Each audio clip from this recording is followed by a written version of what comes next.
My name is Neil Symington and I work for the Cancer Fund for Children as a community specialist, which basically entails supporting children and young people and their families who are diagnosed with cancer. I think for most of them it's a complete and utter, takes their legs away from them. When a child's diagnosed, it's a completely different feeling, I think, for people, and one that most parents would want to hear that for themselves, would rather take it away in many ways. If it had been me, or if it had been somebody else rather than this child. When we meet people, we meet people very, very early on. As part of the community team, we meet people probably sometimes it can be the next day of diagnosis, sometimes it can be in the first week. And you're probably seeing people at their worst, there's worse days to come, to be fair, but you're seeing people at a really bad stage because they just don't know what ended them up.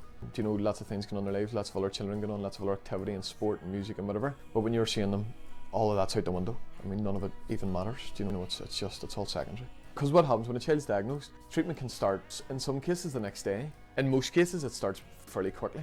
All of a sudden, you're into major treatment, and then you're living in hospital. So one of the major issues, obviously, around boredom and isolation.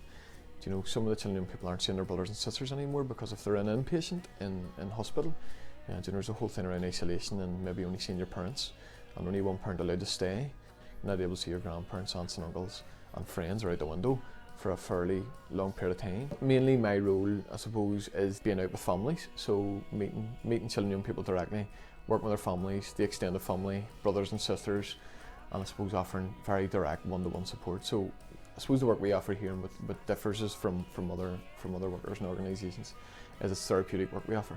So it's about working with if you're working with a child who's been diagnosed for whatever length of time, it's around supporting them through that journey. So maybe talking through issues of isolation, maybe looking at issues around confidence and self-esteem, and maybe looking beyond their cancer diagnosis, looking at issues of maybe what they want to do in the future.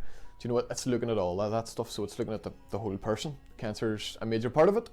And the issues, the reason why there's issues is because there's been a cancer diagnosis, but it's not always focusing on treatment and this and this and this.